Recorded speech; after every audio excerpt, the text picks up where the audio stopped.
වනක්කම් අයිබෝවන් මෙම අවස්ථාවට සම්බන්ධ වෙලා ඉන්න අපේ හාමුදුරන් වහන්සේලා පියතුමන්ලා කුරුක්කල්තුමන්ලා මවිලව්තුමන්ලා ඔබ සියලු දෙනාගෙන් අවසරයි. இந்த நேரத்திலே இங்கு வருகை தந்திருக்கும் அனைத்து மத தலைவர்களுக்கும் எனது வணக்கங்களை தெரிவித்துக் கொள்கின்றேன். අමාත්‍යවරුනි පාර්ලිමේන්තු මන්ත්‍රීවරුනි අපේ අමාත්‍යංශවල ලේකම්තුමාලා පොලිස්පතිතුමා අපේ පොලිසිය නියෝජනය කරන මහත්වරුන් ත්‍රිවිධ හමුදාවේ නිලධාරි මහත්වරුන් ඒ වගේම අපේ දිසාපතිතුමා ඇතුළු ප්‍රාදේශීය ලේකම්තුමාලා ග්‍රාමසේවක නිලධාරි මහත්වරු සංවර්ධන නිලධාරි මහත්වරු ආදී බොහෝ දෙනෙක් මේ අවස්ථාවට සම්බන්ධ වෙලා ඉන්නවා. அதே போன்று இங்கு வருகை தந்திருக்கும் அமைச்சர்கள், பாராளுமன்ற உறுப்பினர்கள், அமைச்சின் செயலாளர்கள், போலீஸ் மா அதிபர், ராணுவ தளபதி, அதே போன்று இங்கு வந்திருக்கும் ராணுவ வீரர்கள், அதே போன்று அரசு அதிகாரிகள், பிரதேச செயலாளர்கள், அதே போன்று மாவட்ட அதிபர் உள்ளிட்ட அனைத்து அரசு ஊழியர்களுக்கும் எனது மனமார்ந்த வணக்கங்கள். මාමේ යාපනයේ දිස්ත්‍රික්කයට ඇවිල්ලා විවිධ අවස්ථාවල මෙහි වෙසෙන ජනතාව මුණ ගැහිලා තිබෙනවා. நான் பல தடவைகளில் யாழ்ப்பாணத்திற்கு வந்து வருகை தந்து இங்கிருக்கும் மக்களை சந்தித்திருக்கின்றேன். ඒ සෑම අවස්ථාවකටම වඩා සුවිශේෂී අවස්ථාවකට තමයි අද මා සම්බන්ධ වන්නේ. அந்த அனைத்து சந்தர்ப்பங்களையும் விட மிகவும் விசேடமான ஒரு சந்தர்ப்பமாகத்தான் நான் இந்த சந்தர்ப்பத்தை கருதுகின்றேன். යන් කවරක්වත් නෙවෙයි அது வேறு ஒன்றுமல்ல, අපේ රට எமது நாடு, අපේ තරුණ පරම්පරාව எமது இளம் பரம்பரை, අපේ රාජ්‍ය යාන්ත්‍රණය எமது அரசத்துறை මුළුමනින්ම ගිලගනිමින් මේ දියත්වමින් තිබෙන මද්ද්‍රව්‍ය උවදුර පරාජයට පත් කිරීමේ අරමුණින් තමයි අද අපි තමුන්නාන්සලා මුණ ගැහෙන්නේ. முற்றுமுழுதாக விளங்கிக் கொண்டிருக்கும் இந்த போதை வஸ்து இந்த பிரச்சனையை தீர்ப்பதற்காகத்தான் நாங்கள் இன்று அனைவருமே சந்தித்திருக்கின்றோம். අපිට රටක් හැටියට විශාල බලාපොරොත්තු සහ අපේක්ෂාවන් තිබෙනවා. நமக்கு ஒரு நாடு என்ற அடிப்படையிலே விசேடமாக பல்வேறு எதிர்பார்ப்புகள் எண்ணங்கள் இருக்கின்றன. අපේ රට ලෝකේ දියුණු රටක් බවට පරිවර්තනය කළ යුතුයි. எமது நாட்டை உலகிலேயே மிக சிறப்பான ஒரு நாடாக மாற்ற வேண்டிய தேவை இருக்கு. අපේ රට තුල නීති විධානයේ ආධිපත්‍යය තහවුරු කළ යුතුයි. எமது நாட்டின் இந்த சட்டத்துறை எல்லாத்துக்கும் சமனாக நடைமுறைப்படுத்த வேண்டும். අපේ රට තුල ශක්තිමත් ආර්ථිකයක් ගොඩනගිය යුතුයි. எமது நாட்டில் மிகவும் சக்தி வாய்ந்த ஒரு பொருளாதாரத்தை அமைக்க வேண்டும். අපේ රට තුල සාමකාමීත්වය සහෝදරත්වය විශ්වාසය ගොඩනගිය යුතුයි. எமது நாட்டிலே அமைதியான நிலவும் சகோதரத்துவன் வாழும் மக்களை நாங்கள் உருவாக்க வேண்டும். ඒවා හොඳ රටක් අපේ දරුවන්ට හොඳ අනාගතයක් වෙනුවෙන් අවශ්‍ය වෙනම කරුණු. எமது நாட்டிலே இந்த நாட்டை சிறப்பான ஒரு நாடாக அமைக்கும் அந்த தேவை எமக்கு இருக்கின்றது. එහෙත් අද මේ සියලු අපේක්ෂාවන් සහ බලාපොරොත්තු එක් අභියෝගයක් හමුවේ යථාර්ථයක් බවට පත්වීමේ අනතුරකට අපි මුහුණ දී තිබෙනවා. என்றாலும் ஒரு விடயம் தொடர்பிலே நாம் அனைவருமே இந்த விடயம் சிறப்பான நாட்டை அமைக்கும் விடயம் ஒரு சவாலாக இன்று காணப்படுகின்றது. ඒ අනතුර තමයි මේ විස මද්ද්‍රව්‍ය අනතුර. அந்த அச்சுறுத்தல் தான் இந்த விசைப்போதை அச்சுறுத்தல். කිසිදු තැනක් எந்த ஒரு இடத்தையும், කිසිදු පුරවැසියෙක් எந்த ஒரு பிரஜையையும், කිසිදු නගරයක් எந்த ஒரு நகரத்தையும் ගමක් ભેදකින් තොරව මේ ව්‍යසනය පැතිරෙමින් තිබෙනවා. கிராமம் என்ற அடிப்படையில் இல்லாமல் இந்த அச்சுறுத்தல் எல்லா இடங்களிலுமே பரவி இருக்கின்றது. මේ ව්‍යසනය පරාජයට පත් කළ යුතුයි. இந்த அச்சுறுத்தலை நாங்கள் தோற்கடிக்க வேண்டும். ඇයි? ஏன்?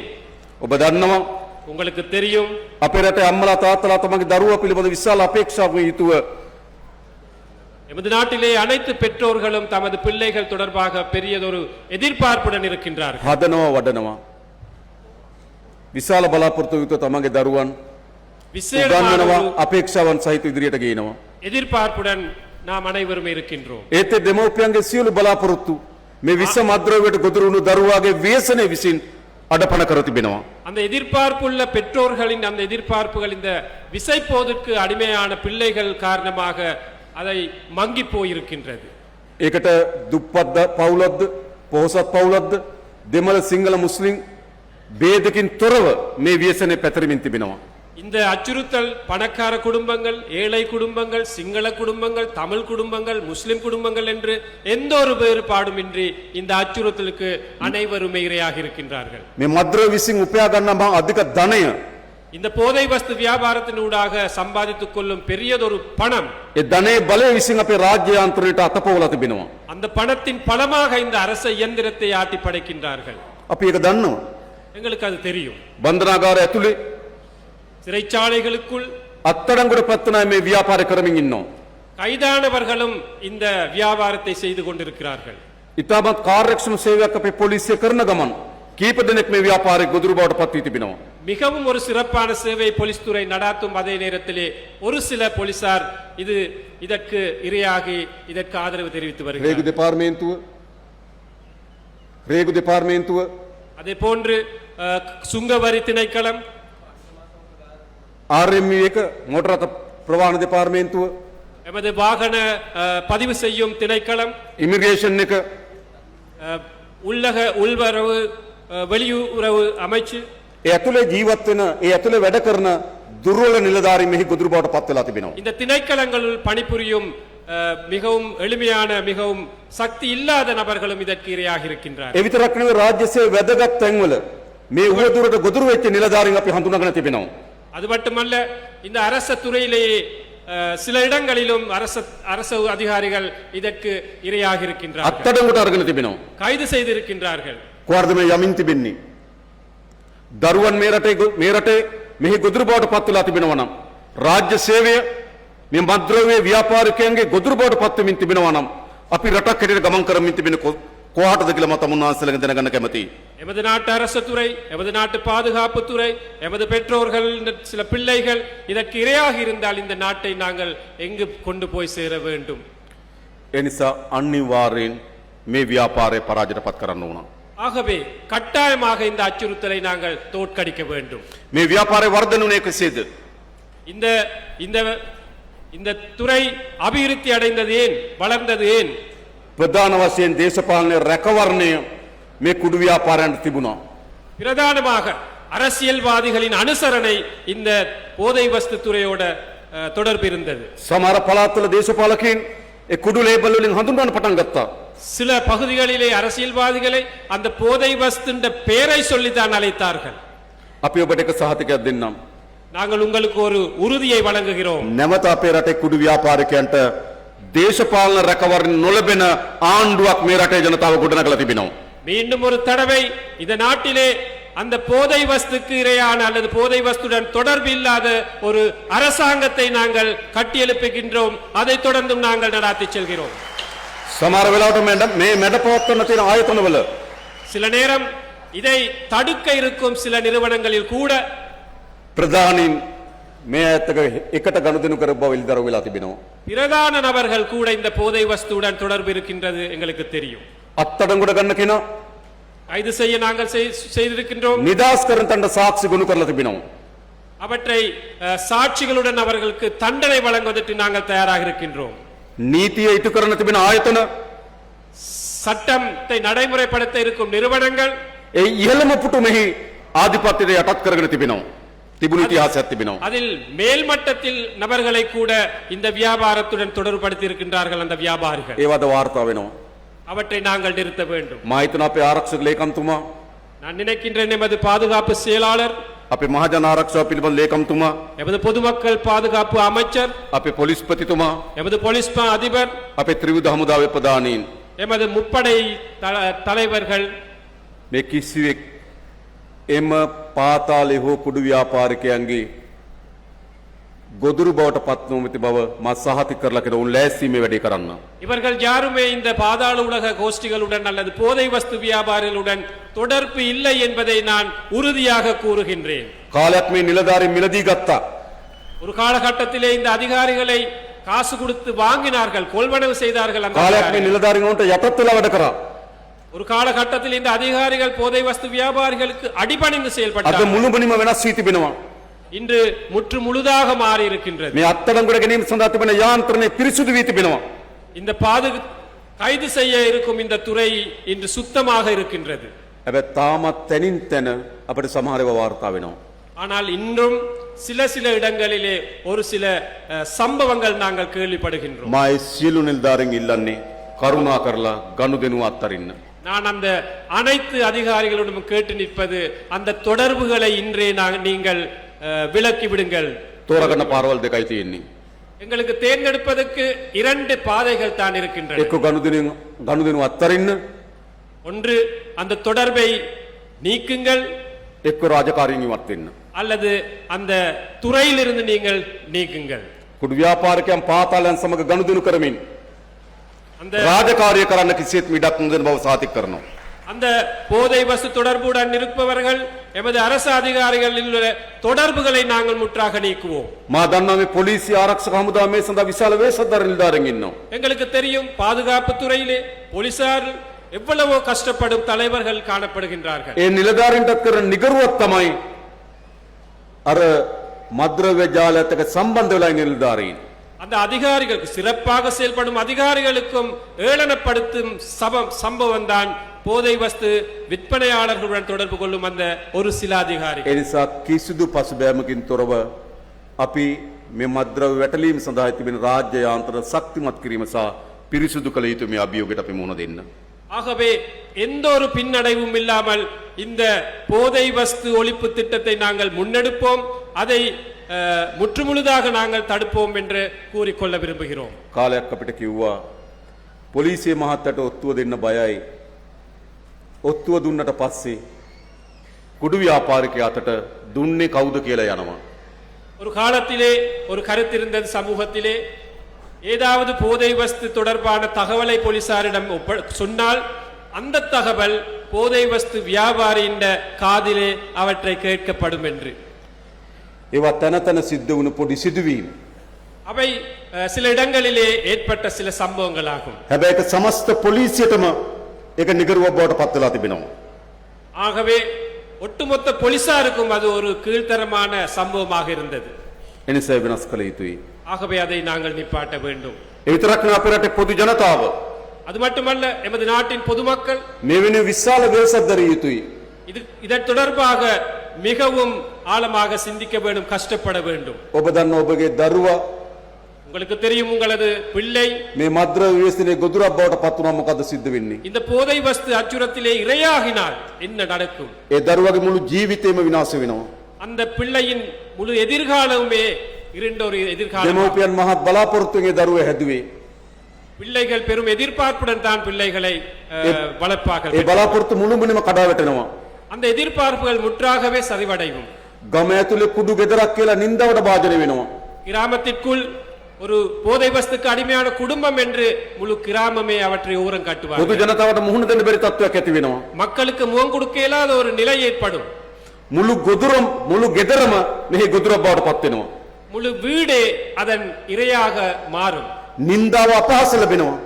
மிகவும் ஏளனமான இதுகள், வெட்கமான சம்பவங்கள் අපි இடம்பெறும். දක්වන විශාල තරුණයන් ප්‍රමාණයක් මේ ගොදුරු බවට පත් වෙලා තිබෙන බව. எமது நாட்டிலே இளைஞர்கள், கணிசமானவர்கள் இந்த அச்சுறுத்தலுக்கு இரையாக ඒ இருக்கின்றனர். මේ රටේ අම්මා තාත්තගේ දරුවෝ அது இந்த நாட்டு பெற்றோர்களுடைய பிள்ளைகள்.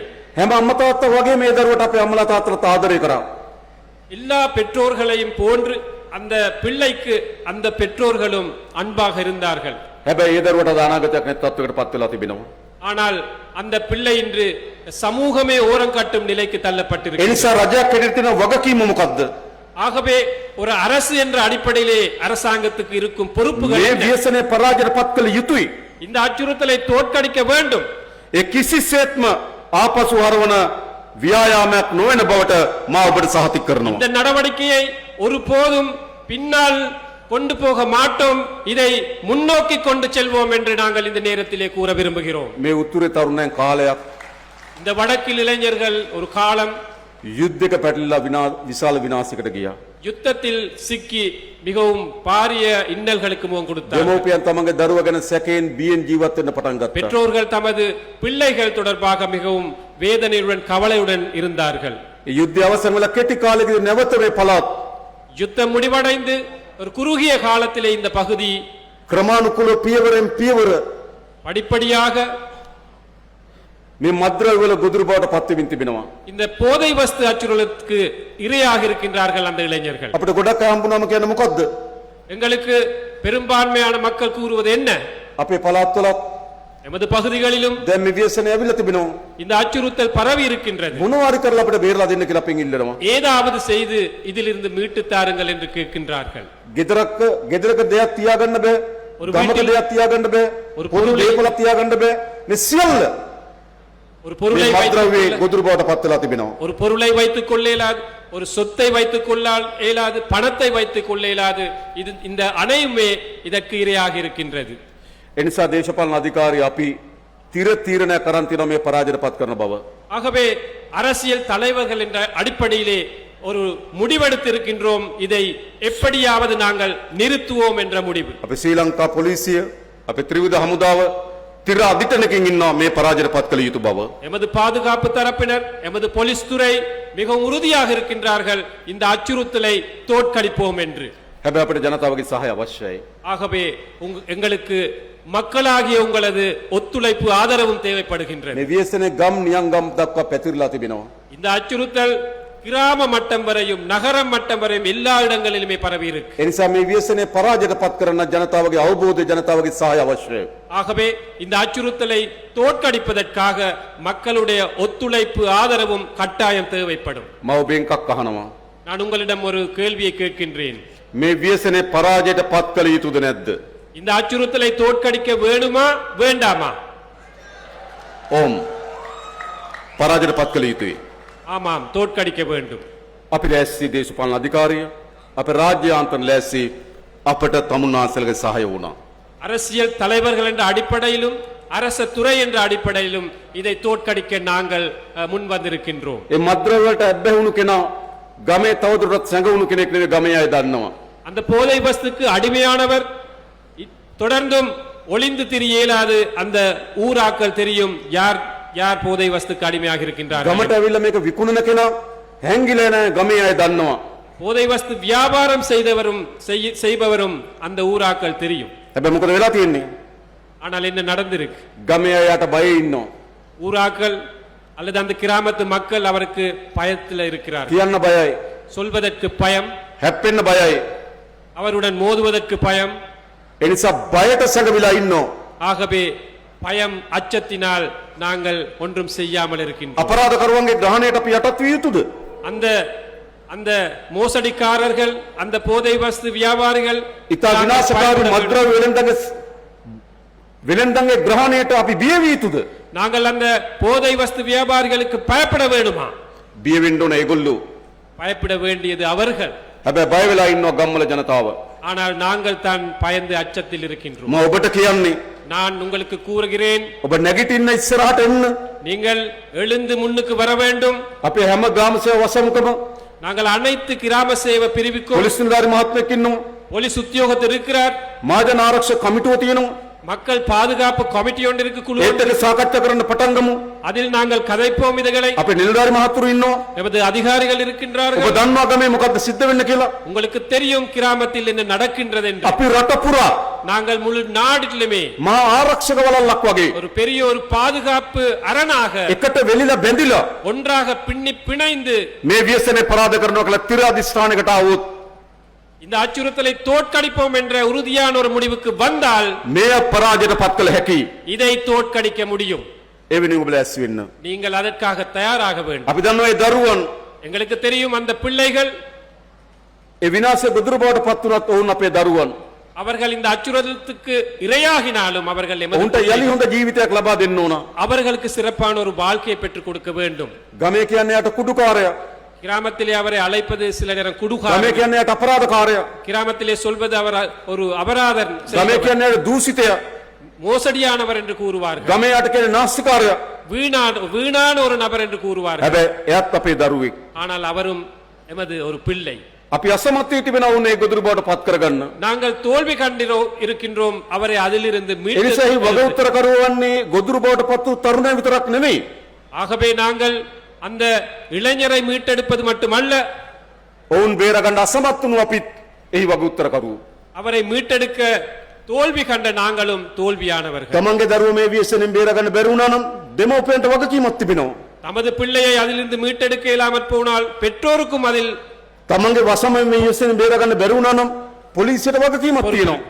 அதில் மீட்டெடுக்க இயலாமற் போனால் அந்த போலீசாருக்கும் அதில் பொறுப்பு இருக்கு. රට මේ ව්‍යසනයෙන් බේරගන්න බැරි නම් අපිට වගකීමක් තියෙනවා. நாட்டை இதிலிருந்து மீட்டெடுக்க இயலாவிட்டால் எமக்கும் அதில் பொறுப்பு ඒ இருக்கு. නිසාම වගකීම් පෑරීමේ හේතුව තමයි මේ දරුවන් මෙහි ගොදුරු බවට පත් වෙලා තිබෙන්නේ. ஆகவே அந்த பொறுப்பிற்கு நாங்கள் பொறுப்பு கூறாத குறையினால் தான் பிள்ளைகள் இதற்கு இரையாக இருக்கின்றார்கள். ඔහු ඉපදෙනකොට කුඩුකාරයෙක් නොවේ.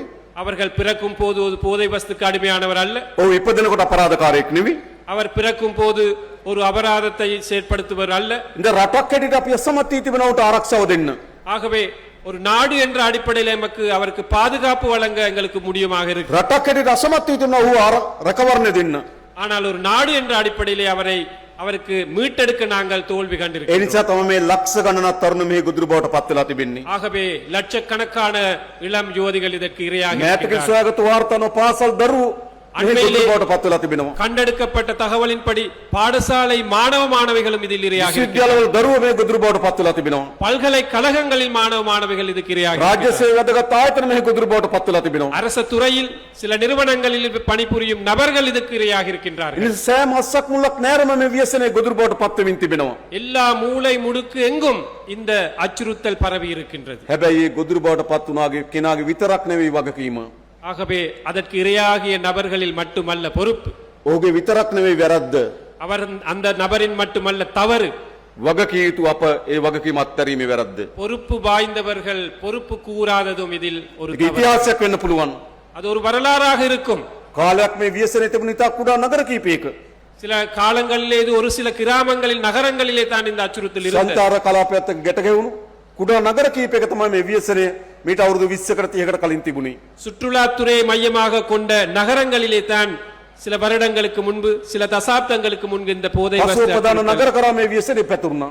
இது அனைத்து பாகங்களுக்கும் இன்று பரவி இருக்கின்றது. ගම් නියංගම් කරා මේ ව්‍යසනය පැතුරුණා. ஒவ்வொரு கிராம மட்டத்திலும் மூளை முடுக்கெங்கும் பரவி இருக்கின்றது. මේ ව්‍යසනයත් එක්ක සන්නද්ධ අපරාධ කල්ලි ගොඩනගෙන්න පටන් ගත්තා. இந்த අச்சுறுத்தலுடன் பல்வேறு ஆயுத பாணிகள் இதில் தொடர்பு ඔවුන් இருக்கின்றார்கள். විශාල ධනයක් එක්රැස් කරගන්න පටන් ගත්තා. அவர்கள் பெரிய அளவு பணத்தை சேகரித்துக் கொண்டிருக்கிறார்கள். අවියායුධ එක්රැස් කරගන්න සමත්කම තිබෙනවා. ஆயுதங்களை சேகரித்துக் கொண்டிருக்கிறார்கள். හමුදාවේ තිබුණු ආයුධ උන් ගාවට ගිහින් තිබෙනවා. ராணுவத்தில் இருக்கும் ஆயுதங்கள் அவர்களுடைய கையில் இருக்கின்றது. නිසා කුඩු ව්‍යාපාරය උන් සතු තිබෙනවා. ஆகவே அந்த போதை வஸ்து විශාල வியாபாரம் මූල්‍ය බලයක් උන් සතු තිබෙනවා. கையில இருக்கின்ற அதிகாரங்கள் இருக்கின்ற අවියායුධ උන් සතු තිබෙනවා. ஆயுதங்கள் இருக்கின்றது.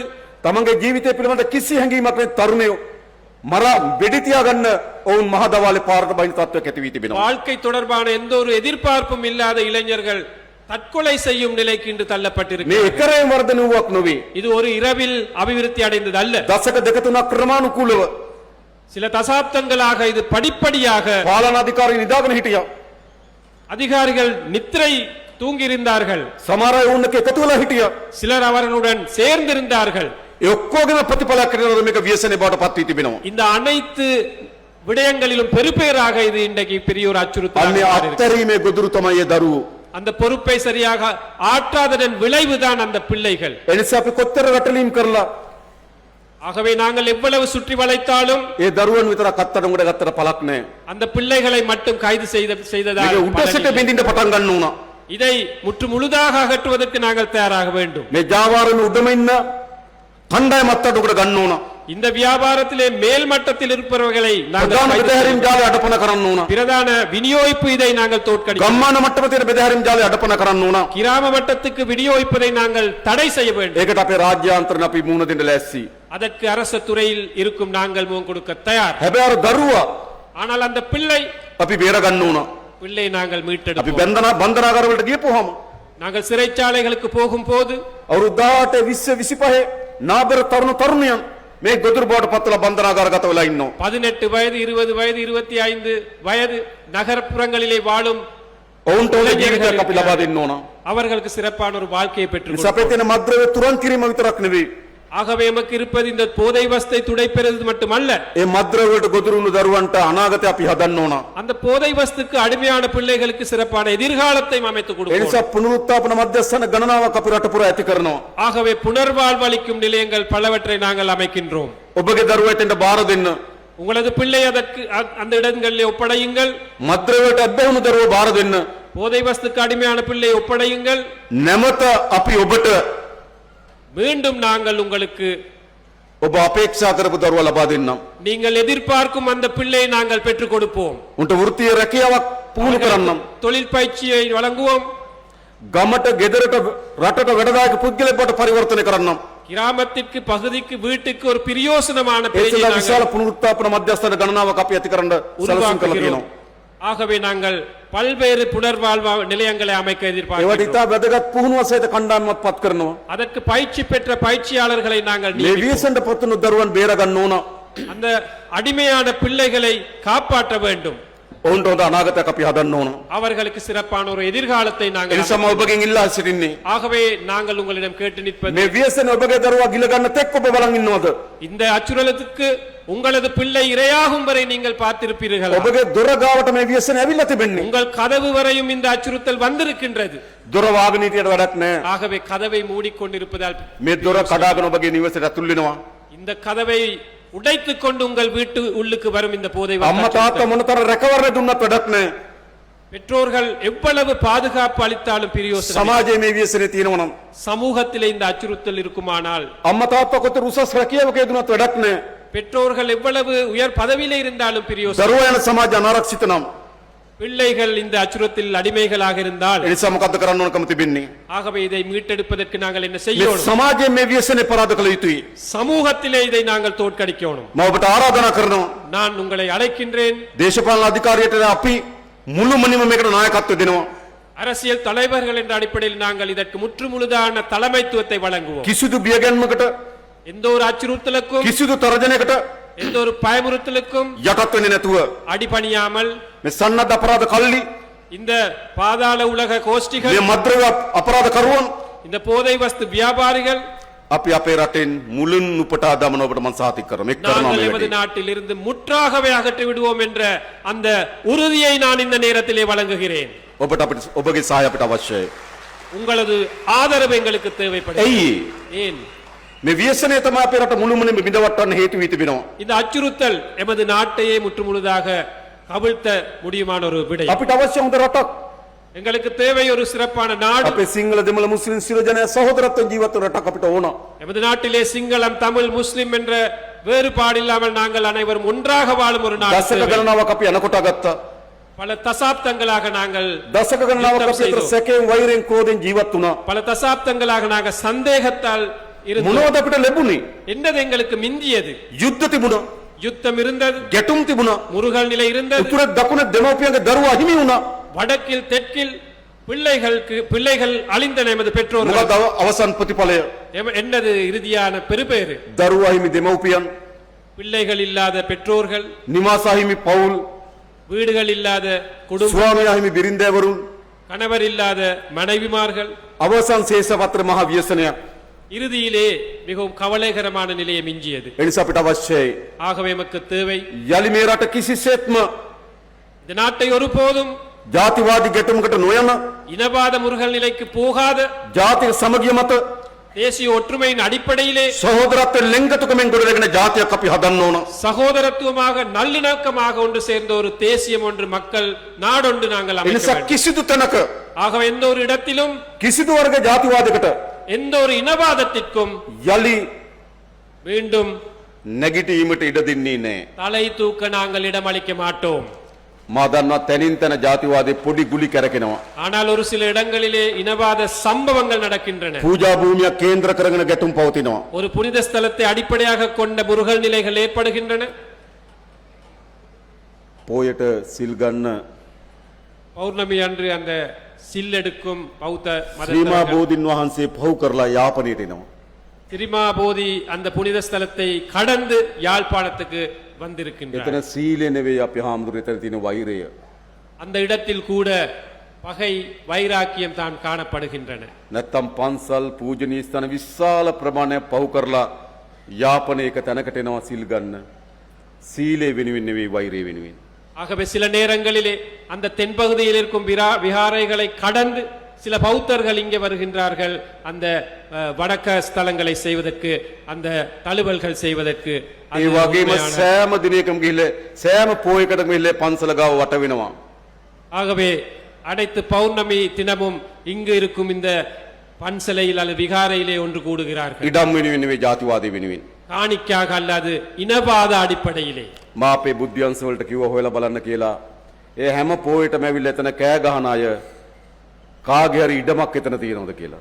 நான் புலனாய்வுத்துறை சொன்னேன். புலனாய்வுத்துறைக்கு ஒவ்வொரு பௌர்ணமி அன்றும் அங்கு வந்து ஆர்ப்பாட்டம் செய்யும் அந்த நபர்களுக்கு யாராவது அந்த இடத்திலே காணி இருக்கா என்று ඒ தேடிப்பார்கள். නිසා බලය අහිමි වී තිබෙන ජාතිවාදී කණ්ඩායම් ஆகவே அதிகாரத்தை இல்லாமல் செல்லும் இந்த இனவாத சக்திகள் කුඩා කුඩා තැන්වල යලි ජාතිවාදය ඔසවාගෙන උත්සාහ කරනවා. சின்ன சின்ன இடங்களிலே இனவாத சம்பவங்களை அடிப்படையாக வைத்து ஆர்ப்பாட்டங்கள் செய்கிறார்கள். ඒ කිසිදු ජාතිවාදී ප්‍රවණතාවයකට යලි අපේ රටේ හිස ඔසවන්න අපි ඉඩ දෙන්නේ නැහැ. எந்த ஒரு இனவாத செயலுக்கும் நாங்கள் மீண்டும் தலை தூக்குவதற்கு இடம் அளிக்க மாட்டோம் என்று கூற விரும்புகிறேன். අපිට ඕන ජනතාව ගහගන්න රටක් නෙවෙයි. எங்களுக்கு தேவை மக்கள் சண்டை பிடிக்கும் முருகல் நிலைப்படுத்தும் நாடு අපිට அல்ல. ඕන සහෝදරත්වයෙන් ජීවත් වෙන රටක්. எங்களுக்கு தேவை எல்லாமே நல்லிணக்கத்தோட ஒற்றுமையாக வாழும் ஒரு நாடு. අපිට ඕන අනේකා කරේ සැකයෙන් බලන තරුණයන් නෙවෙයි. எங்களுக்கு தேவை இன்னொருத்தரை சந்தேகமாக பார்க்கும் ஒரு நாடு. අනේකා කරේ ආදරයෙන් විශ්වාසයෙන් බලන තරුණයන් අපිට අවශ්‍යයි. மற்றவர்களை அன்பாக நம்பிக்கையாக அவதானிக்கும் ஒரு நாடு தேவை. අපි ඒ සඳහා ක්‍රියාමාර්ග රැසක් අරගෙනමින් තිබෙනවා. அதற்காக நாங்கள் எத்தனையோ வேலை திட்டங்கள் எடுத்திருக்கின்றோம். පළමු කොටම හොඳ ආර්ථික හයියක් තියෙන්න ඕන. முதலாவதாக எங்களுக்கு ஒரு நல்ல பொருளாதார பலம் இருக்க வேண்டும். ක්‍රීඩාවට සහ ඊට අවස්ථා විශාල ප්‍රමාණයක් අපි නිර්මාණය කරන්න ඕන. அதற்காக விளையாட்டுத்துறையை நாங்கள் மேம்படுத்த வேண்டும். සාහිත්‍ය කලාව සංගීතය චිත්‍රපටයට මේ යාපනයේ අලුත් තත්ත්වයක් අපි හදන්න ඕනකම இதே තිබෙනවා. போன்று இலக்கியம், சினிமாத்துறை, நாடகத்துறை போன்ற இந்த இலக்கியத்துறை இந்த யாழ்ப்பாண பகுதியில் நாங்கள் வளர்க்க අනේකා வேண்டும். කරේ වෛරයෙන් බලන මනස අයින් කරන්න ඕන. மற்றவரை பகையோடு பார்க்கும் அந்த மனநிலையை நாங்கள் இல்லாதொழிக்க வேண்டும். තෙතමනය සහ කම්පනය අනේකා ගැන ආදරය තියෙන සමාජයක් අපි හදන්න ඕන. மற்றவர் தொடர்பாக அன்பு செலுத்தும் ஒரு நபரை நாங்கள் உருவாக்க வேண்டும். අපේ ජනතාව එහෙම තමයි. எங்களுடைய மக்களுக்கு தேவை அதுதான். මා දන්න මෙතන ඉන්න උතුරේ ජනතාව විශාල ප්‍රමාණයක් எனக்கு தெரியும் இங்கிருக்கும் இந்த வடக்கில் வாழும் கணிசமான மக்கள் පළමු වතාවට වෙන්න පුළුවන් මා දකින්නේ. முதலாவது தடவையாக இருக்கலாம் சில நேரம் இன்றைக்கு சந்தித்தது. හැබැයි අපි විශ්වාස කරලා තිබෙනවා. ஆனால் எங்களை நம்பி இருக்கின்றார்கள். நம்பி අපි ආදරයෙන් வந்திருக்கிறார்கள். වැළඳගෙන තිබෙනවා. நாங்கள் எங்கள் அன்பாக நடந்து கொள்கிறார்கள். මම ඔබට එක සහතිකයක් දෙන්නම්. நான் ஒரு உறுதியை வழங்குகிறேன். ඔබ අප කෙරෙහි තබා තිබෙන විශ්වාසය කිසිසේත්ම බිඳවටන්නේ නැති බව මම ඔබට සහතික කරනවා. நீங்கள் எம் மீது வைத்திருக்கும் அந்த நம்பிக்கையை ஒரு போதும் நாங்கள் அதை இடைநிறுத்த மாட்டோம் என்று தீங்கு விளைவிக்க மாட்டோம் என்று ඔබ கூறுகிறோம். පළමු වතාවට நீங்கள் முதற் தடவையாக ආණ්ඩුවක් කරේ විශ්වාසය තබලා තිබෙනවා. அரசாங்கத்தை நம்பினீர்கள். ඉස්සර උතුර කොහොමද? முன்பு காலத்திலே இந்த வடமாகாணம் எப்படி? හැමදාම ආණ්ඩුවට එරෙහි. இந்த நாளும் அரசாங்கத்துக்கு எதிராகத்தான் මොකද්ද செயல்பட்டார். යාපනයේ තිබුණු මතය? என்ன கருத்து இந்த வடமாகாணத்தில் இருந்தது? දකුණේ තියෙනවා සිංහල ආණ්ඩුවක්, උතුරේ අපිට දෙමළ ආණ්ඩුවක් ඕන කියලා කිව්වා. என் பகுதியிலே ஒரு சிங்கள அரசாங்கம் இருக்கின்றது. ஆகவே வடமாகாணத்திற்கு எங்களுக்கு தமிழ் அரசாங்கம் ஒன்று தேவை. දකුණේ තිබුණු ආණ්ඩුව උතුර ජනතාවට දැනුනේ නැහැ තමන්ගේ ආණ්ඩුවක් කියලා. என் பகுதியில் இருக்கும் அரசாங்கம் நீங்கள் விளங்கவில்லை, நீங்கள் உணரவில்லை உங்களது அரசாங்கம் என்று. හැබැයි මම ඔබට එකක් කියන්නම්. நான் ஒன்றை கூற விரும்புகிறேன்.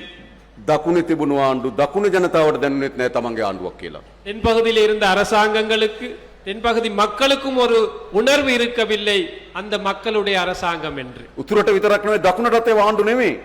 வடக்குக்கு மட்டுமல்ல தென்பகுதிக்கும் அவை அரசாங்கங்கள் அல்ல. ඉතා සීමිත පවුල් කීපයක වමනා වෙනුම් හදපු ආණ්ඩු. ஒரு சில குடும்பங்களின் தேவைக்காக அமைத்துக் கொண்ட அரசாங்கங்கள் அல்ல. තමගේ මිතුරන් වෙනුම් හදපු ආණ්ඩු. தமது நண்பர்களுக்காக அமைத்துக் கொண்ட அரசாங்கங்கள், තමගේ ඥාතීන් වෙනුම් හදපු ආණ්ඩු. தமது உறவினர் உற்றாருக்கு தேவையான ඒවා அரசாங்கம். තමයි ලංකා ඉතිහාසය හැදුණු ආණ්ඩු. அவை தான் இலங்கை வரலாற்று முழுவதும் அமைத்த හැබැයි அரசாங்கம். ලංකාවේ පළමු වතාවට இலங்கையிலே முதற் தடவையாக ජනතාවගේ ආණ්ඩුවක් හැදලා තිබෙනවා. மக்களுடைய ஆட்சி ஒன்று மலர்ந்திருக்கின்றது. අද යාපනයේ ජීවත් වෙන ඔබ විශ්වාස කරන එක ඔබේ ආණ්ඩුවක් කියලා.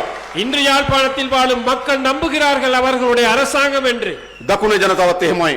தென்பகுதி மக்களும் அப்படித்தான். ඒ නිසා පළමු වතාවට ஆகவே முதற் தடவையாக උතුර දකුණ නැගෙනහිර வடக்கு தெற்கு கிழக்கு என்ற வேறுபாடு இல்லாமல் සිංහල දෙමළ මුස්ලිම් சிங்களம் தமிழ் முஸ்லிம் සියලු දෙනාගේ ගෞරවයට ආදරයට භාජන වූ ආණ්ඩුවක් හැදලා තියෙනවා. அனைத்து மக்களுடைய மதிப்பை பெற்றுக் கொடுக்கும் அரசாங்கம் அமைந்திருக்கின்றது. ඒක තමයි වැදගත්ම හැරවුම.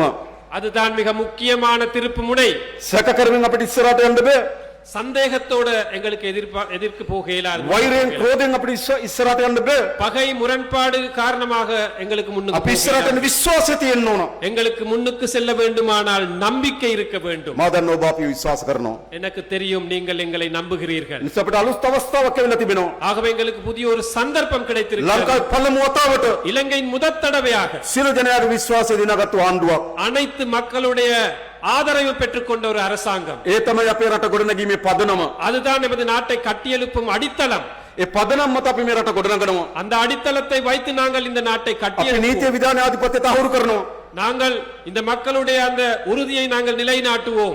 සිංහලද දෙමළද මුස්ලිම්ද சிங்களமா தமிழா முஸ்லிமா என்ற வேறுபாடு இல்லாமல், ධනය තියනවද ධනය නැද්ද காசு இருக்கா இல்லையா என்று பார்க்காமல், කිසිදු ભેදකින් තොරව எந்த ஒரு வேறுபாடும் இல்லாமல் හැම කෙනාටම සාධාරණව නීතිය ඉටු වෙන රටක් අපි அனைத்து ගොඩනගමින් තිබෙනවා. மக்களுக்கும் சட்டம் சரியாக இயங்கும் ஒரு நாட்டை நாங்கள் கட்டியெழுப்புவோம். ඒ අවශ්‍ය අපේ රට ගොඩනගන්න. அவை தேவை எமது நாட்டை கட்டியெழுப்ப. නීති විධාන ආධිපත්‍ය සාධාරණ ලෙස ස්ථාපිත කළ යුතුයි. இந்த சட்டத்துறையை நியாயமான முறையில் நாங்கள் நிலைநாட்ட வேண்டும். ඊළඟ මේ ජාතික සමගිය පදනම් මත அதே போன்று இந்த தேசிய ஒற்றுமையின் அடித்தளத்தின் அடிப்படையிலே අපේ ආර්ථික විශාල පදනමක් දැමිය යුතුයි. எமது பொருளாதாரத்திற்கு நாங்கள் ஒரு අපි පදනම ඇති அடித்தளத்தை කරමින් තිබෙනවා. போட வேண்டும். எமது நாடு இரையாகி வருகின்றது. 2025 වසර ගත්තොත් 2025 ஆண்டு ලංකා என்பது ඉතිහාසයේ இலங்கை வரலாற்றிலே සෑම ආර්ථික දත්තයකින්ම හොඳම දත්ත ප්‍රමාණයක වාර්තා කරපු වසර 2025. அனைத்து பொருளாதார தரவுகளும் சிறப்பான தரவுகளாக இருந்த வருடம் தான் 2025 ஆண்டு வருடம் என்று. වැඩිම ආදායම් උපයපු වසර, அதிகூடிய வருமானம் ஈட்டிய வருடம், අඩුම අයවැයහිගේ තිබුණු වසර, மிகவும் குறுகிய வரவு செலவு பற்றாக்குறை இருந்த වැඩිම வருடம், සංචාරකයන් ආපු වසර, மிக கூடிய சுற்றுலா பயணிகள் வந்த වැඩිම வருடம், විදේශගත ශ්‍රී ලාංකිකයන් සල්ලි උපු වසර, எல்லா அந்த வெளிநாட்டு ஊழியர்களும் காசு அனுப்பிய வருடம், மேலதிகமாக காசு அனுப்பிய வருடம், වැඩිම දේශීය ආදායම් දෙපාර්තමේන්තුව ආදායම් උපයපු වසර, உள்நாட்டு இறைவரி திணைக்களம் அதிகூடிய வருமானத்தை ஈட்டிய வருடம், වැඩිම ණය ගෙවපු වසර, அதிகூடிய அளவிலே கடன் செலுத்திய வருடம். ආර්ථික සාධකවලින් අපි ඉස්සරහට යමින් තිබෙනවා. பொருளாதார ரீதியாக நாங்கள் முன்னோக்கி செல்கிறோம். අපි ආර්ථිකය කොච්චර උඩ ඉහළ සාධකවලින් ඉස්සරහට ගියත් වැඩක් නැහැ. பொருளாதாரம் எந்த அளவு வளர்ந்தாலும் பிரயோசனம் இல்லை. ඒ ආර්ථිකයේ ප්‍රතිලාභ ජනතාවට ගලාගෙන එන්න ඕන. அந்த பொருளாதாரத்தின் விளைவுகள் பயன்கள் மக்களுக்கு வந்து சேரணும். ආර්ථික දත්තවල විතර සම්පූර්ණ වෙලා වැඩක් නැහැ. பொருளாதார தரவுகளால் மட்டும் පහළට ගලාගෙන එන්න ඕනකම තිබෙනවා. கீழ்மட்டம் வரை இதை செல்ல வேண்டும். ඉතින් අපි ඒ සඳහා நாங்கள் அதற்காக මේ අවුරුද්ද නිවාස 50000කට වඩා වැඩි ප්‍රමාණයක් මේ අවුරුද්දේ මුල් ගල තබලා වැඩ අවසන් කරන ගෙවල් 50000ක් ගෙවල් නැති මිනිස්සුන්ට இந்த வருடத்தில் மட்டும் கிட்டத்தட்ட 50,000க்கும் மேற்பட்ட வீடுகளை அடிக்கல் நாட்டி இந்த வருடத்திலேயே நிறைவு செய்வதற்காக நாங்கள் මේ රට எதிர்பார்க்கிறோம். ගොඩනගන ශක්තිමත් රාජ්‍ය සේවයක් ඕන. அதே போன்று இதை நடைமுறைப்படுத்த எங்களுக்கு உறுதியான ஒரு அரசுத்துறை தேவை. වසර ගණනාවකට පසුව பல வருடங்களுக்கு பின்பு රාජ්‍ය සේවයට 75000ක් බඳව ගන්න තීරණය කරලා තිබෙනවා. அரசுத்துறைக்கு 75,000 பேர் இணைத்துக் கொள்வதற்கு முடிவு செய்திருக்கிறோம். පොලිසියට බඳව ගන්නවා நாங்கள் போலீஸ் துறைக்கு இணைத்துக் கொள்கிறோம். 10000 පොලිසියට බඳව ගන්නවා. 10,000 பேரை நாங்கள் போலீசாராக இணைத்துக் கொள்கிறோம். මම අපේ යාපනයේ අම්මලා තාත්තලාගෙන් ඉල්ලා හිටිනවා. நான் இந்த யாழ்ப்பாண பெற்றோர்களிடம் கேட்டு நிற்பது, අපිට අවශ්‍ය දෙමළ භාෂාවෙන් කතා කරන නිලධාරීන් ඉන්න පොලිසියක්. எங்களுக்கு தேவை தமிழ் மொழியிலே செயல்படும் போலீசார். පොලිසියට ගිහලා පැමිණිල්ල කරන්න තමන්ගේ භාෂාවෙන් පැමිණිලි ලියාගන්න නිලධාරියෙක් ඉන්න ඕන. போலீஸ் துறைக்கு போலீஸ் நிலையத்துக்கு போனால் அந்த முறைப்பாடு தமிழ் மொழியிலே செய்யக்கூடிய நபர்கள் இருக்க வேண்டும். දැනට ඒ වගේ හිගයක් තියෙනවා. போலீஸ் துறையிலே அவ்வாறான ஒரு குறைபாடு இருக்கின்றது. ඒ නිසා මේ පොලිසියට ඔබගේ දරුවන් බඳවා ගන්න. ஆகவே போலீஸ் துறைக்கு இணைத்துக் கொள்ள நாங்கள் අපි தயாராக ත්‍රිවිධ හමුදාවට නිලධාරීන් බඳවා ගන්න තීරණය අරන් තිබෙනවා. முப்படைகளுக்கும் நபர்களை இணைத்துக் கொள்ள நாங்கள் එවන් ඕගොල්ලන්ගේ දරුවන් ඒවට அவற்றுக்கு உங்களது பிள்ளைகளை அனுப்புங்கள். අපිට ඕන හැම භාෂාවෙන්ම කතා කරන පොලිසිය. எங்களுக்கு தேவை அனைத்து மொழிகளிலும் செயல்படக்கூடிய අපිට අවශ්‍ය நபர்கள். හැම භාෂාවම නිපුණතාවය තියෙන හමුදාවක්. நமக்கு தேவை எல்லா மொழிகளிலும் சிறப்பான ஒரு முப்படை. ඒතර තමයි හැම කෙනාට සමාන බව දැනෙන්නේ. அப்பத்தான் எல்லாருக்குமே ஒரு சமனான ඒ නිසා අපි ආර්ථික ප්‍රතිලාභ පහලට ගලාගෙන යවන්නම්. ஆகவே பொருளாதாரம் கீழ்மட்டம் வரையும் கடந்து வரும். මේ දිට්ඨිය කුණාටුවේ විනාශ වුණු කුසිකර්මාන්තර අපි වන්දි ගෙවනවා. සතුන් නැතුණා නම් ඒවට වන්දි ගෙවනවා. டிட்வா சுழி இந்த சூறாவளியில் பாதிக்கப்பட்ட நபர்களுக்கு நாங்கள் உதவிகளை செய்து வருகிறோம். අපිට ඕන ආර්ථික ප්‍රතිලාභ ගම්වල ජනතාවට ගලාගෙන ආර්ථිකයක් හදන්න. எங்களுக்கு தேவை அந்த பொருளாதாரத்தின் விளைவுகள் பயன்கள் கீழ்மட்டம் வரையும் கடந்து வரணும். අපි හිතනවා நாங்கள் நினைக்கிறோம் අපේ රටේ දුප්පත්කම මුලින් නුපුටා දමන ආණ්ඩුව බවට අපේ ආණ්ඩුව පත් වෙනවා. எமது நாட்டிலே வறுமையை ஒழித்து கட்டும் அரசாங்கமாக எங்களது அரசாங்கம் திகழும் என்பதை நான் கூற விரும்புகிறேன். කිසිදු පවුලක් எந்த ஒரு குடும்பமும் ඉන්ඩ නිවාහනක් නැතුව ஒரு வீடு இல்லாமல், හොඳ ආදායම් මාර්ගයක් නැතුව, ஒரு வருமான வழி දරුවන්ට இல்லாமல், අධ්‍යාපනයක් නැතුව, பிள்ளைகளுக்கு கல்வி இல்லாமல், නිරෝගී සම්පන්න ජීවිතයක් නැතුව, ஒரு நல்ல சுகாதாரத்துறை இல்லாமல், මානසික නිදහසක් නැතුව ஒரு உளரீதியான நிம்மதி இல்லாமல் කිසිදු පවුලක් අපේ රටේ ජීවත් වෙන්න ඕනේ எந்த නැහැ. ஒரு குடும்பமும் எது நாட்டிலே வாழக்கூடாது. අපිට කාලයක් යයි. அதற்கு சில காலங்கள் අපේ கடக்கலாம். අපේක්ෂාවක් තිබෙනවා. ஆனால் எங்களது எதிர்பார்ப்பு ஒன்று இருக்கு. අපේ රටේ හැම අම්මා තාත්තා කෙනෙකුටම எமது நாட்டில் அனைத்து பெற்றோர்களுக்கும் නොතෙමින්න ගෙයක් දොරක්, நனையாமல் இருக்க ஒரு வீடு, දරුවන්ට හොඳ අධ්‍යාපනයක්, பிள்ளைகளுக்கு நல்ல கல்வி, නිරෝගී සම්පන්න ජීවිතයක්, நல்ல சுகாதாரத்துறை, හොඳ ආදායම් මාර්ගයක්, நல்ல வருமான வழி, මානසික නිදහස සහිත පුරවැසියන් බවට පත් කරන්න. உளரீதியாக ஒரு நிம்மதியான நபர்களை, பிரஜைகளை நாங்கள் உருவாக்க ඒක வேண்டும். තමයි හිනාව පිරුණු මුහුණු අපිට හම්බෙන්නේ. சிரிப்பு புன்சிரிப்பு உள்ள முகங்களை நாங்கள் ඒක காணோம். තමයි අපිට සතුටින් පිරුණු මිනිස්සු මුණ ගැහෙන්නේ. அப்போதுதான் சந்தோஷமாக இருக்கும் நபர்கள் நாங்கள் ඒක சந்திப்போம். තමයි දුක වියලුණු මිනිස්සු අපිට මුණ ගැහෙන්නේ. அப்போதுதான் கவலை இல்லாத மனிதர்கள் சந்திப்போம். අපිට එහෙම රටක් ගොඩනැගීමේ අපේක්ෂාව තියෙනවා. அவ்வாறான ஒரு நாட்டை கட்டியெழுப்பும் தேவை எமக்கு இருக்கு. ඒ නිසා අපි ඔබට ආරාධනා කරන්නේ ஆகவே நாங்கள் உங்களை அழைக்கின்றோம். අපි ඊටම ශක්තිමත්ව நாங்கள் மிகவும் உறுதியாக මේ රට ගොඩනැගීමේ ව්‍යායාමයට ඔරදිමු.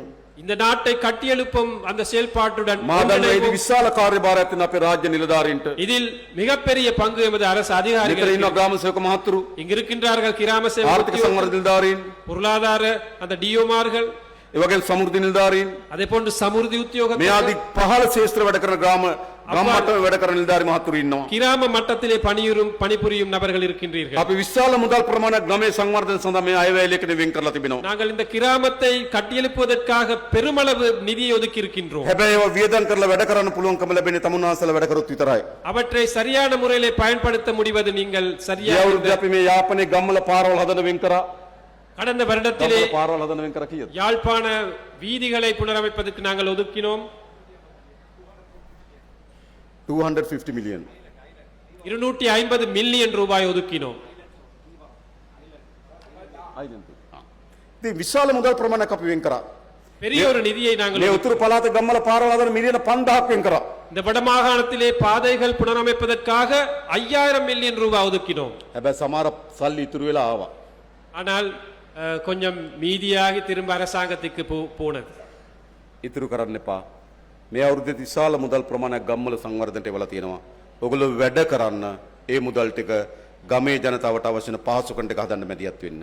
ஆகவே நிதியை செலவழிக்காமல் திரும்ப அனுப்பாமல் அந்த கிராமத்தின் அபிவிருத்தியை நீங்கள் செயல்படுத்துவதற்காக செயல்படுங்கள் என்பதை நான் ඒ கேட்டுக்கொள்கிறேன். මොනොත් අපේ ජනතාවගේ ජීවිතය ඉතා ඉක්මනින් වේගවත් උසස් කරන්න පුළුවන්. அப்போதுதான் நமது இந்த மக்களுடைய அந்த வாழ்க்கை தரத்தை வேகமாக எங்களுக்கு உயர்த்த முடியும். ඉතින් ගොඩක් අපිට වැඩ තියෙනවා.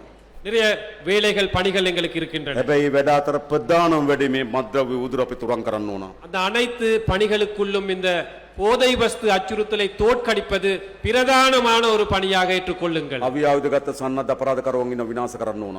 பாதாள உலக கோஷ்டிகள் ஆயுதம் ஏந்தி இருக்கின்றார்கள், அவரை ஒழித்து கட்ட வேண்டும். මද්ද්‍රව්‍ය ව්‍යසනය විනාශ කරන්න ඕන.